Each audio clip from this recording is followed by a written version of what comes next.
In the 1990s and 2000s, Disney started making low-budget direct-to-video sequels to their classic IPs due to the popularity of the home video market. And these movies have been getting very negative and mixed receptions throughout the years, and it feels like they're just getting lost in time. So today I'll be starting this series just going through and watching these more or less mediocre direct-to-video sequels. And why not start with The Hunchback of Notre Dame 2, which is widely regarded as the worst Disney direct-to-video sequel. This movie has been frequently trashed throughout the years by literally everyone. So I guess it would be a good idea to see if this movie was as bad as everyone says it is, and if it has at least some redeeming qualities. Let's get started. So for context, I rewatched the original Hunchback of Notre Dame right before watching it, and it was pretty good. It isn't one of my personal favorite Disney films, but there are some great sequences and songs. The animation is gorgeous. Frollo is an amazing villain, and I just love how it tackles dark, mature, and real-world themes. It's one of the most ambitious and unique Disney films. So does this direct-to-video sequel follow in the footsteps of this first film? Absolutely not. The Hunchback of Notre Dame 2 is one of the worst Disney films I've ever had the displeasure of seeing in my life. It is laughable how almost everything good about the original is stripped away from this film, leaving this soulless, boring, and overall offensive piece of garbage. Now that I've watched this film, I can safely say that this movie deserves all the hate and trash that it gets, and I never want to watch it again. Let's start with the story first, which is so bad. First of all, a sequel for The Hunchback of Notre Dame was just so unnecessary, judging by how perfectly the story closes in the ending of the first movie. Paris is finally free from Frollo and his corruption, and Quasimodo finally gets society's acceptance. So what's next?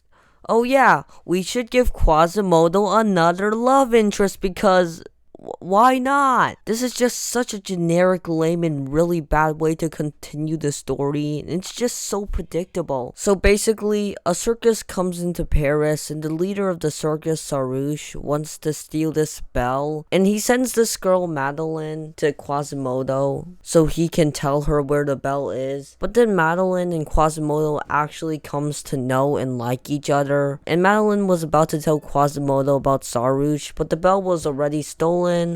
And there's a lie to reveal scene, and it doesn't matter because 10 minutes later the bell is retrieved, the villain is defeated, and Quasimodo and Madeline gets together. And that's the end of the movie. This is one of the most derivative and predictable plot I've ever seen.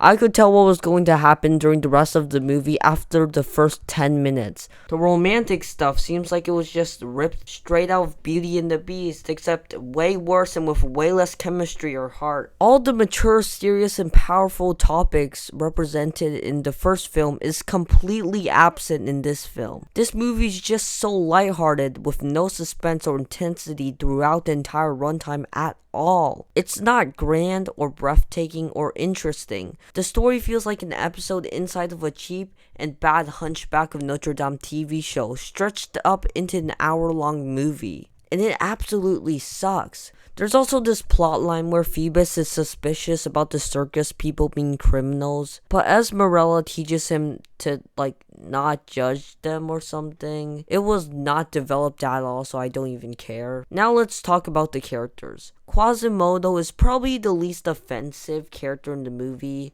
I like how he's still insecure about how people are going to see him, even though it's the exact same character arc from the first movie. I still hate that he has to have a love interest, and I don't like his new costume. Esmeralda and Phoebus does literally nothing in the story, and they also have a son whose name I forgot, and he's kinda annoying. Madeline is whatever, I guess. But the character I hate the most is the villain. He's so bad. Sarouche is just such a generic, lame, and forgettable villain, especially when you compare him to Frollo. He has no menacing presence, no interesting traits. He's just such a bad villain. The score itself isn't terrible. The instrumental themes during scenes are fine, I guess. But the thing that I really hate is the songs.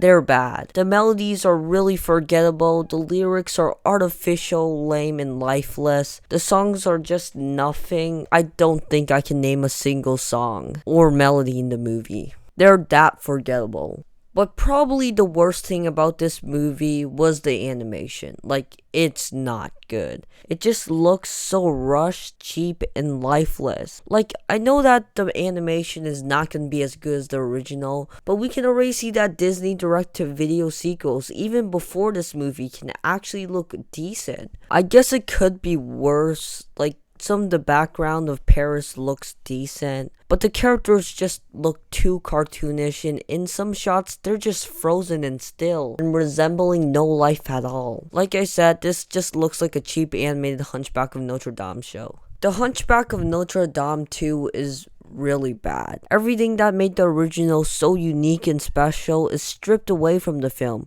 The story is predictable and not grand at all. The movie is too lighthearted, and the villain is so lame and boring and not menacing. The songs are really bad and unmemorable. The animation is so cheap and lifeless, and it feels like an episode of a Hunchback of Notre Dame show stretched out into an hour. I don't think anyone working on this project even cared about it. I really got nothing out of this movie, and I would not recommend this to anyone, especially if you're a fan of the first. I just started this series of reviewing the Disney direct-to-video sequels, but I already know that this movie is going to be one of the worst in the catalog. This movie is really bad, and I'm giving The Hunchback of Notre Dame 2 a 2 out of 10.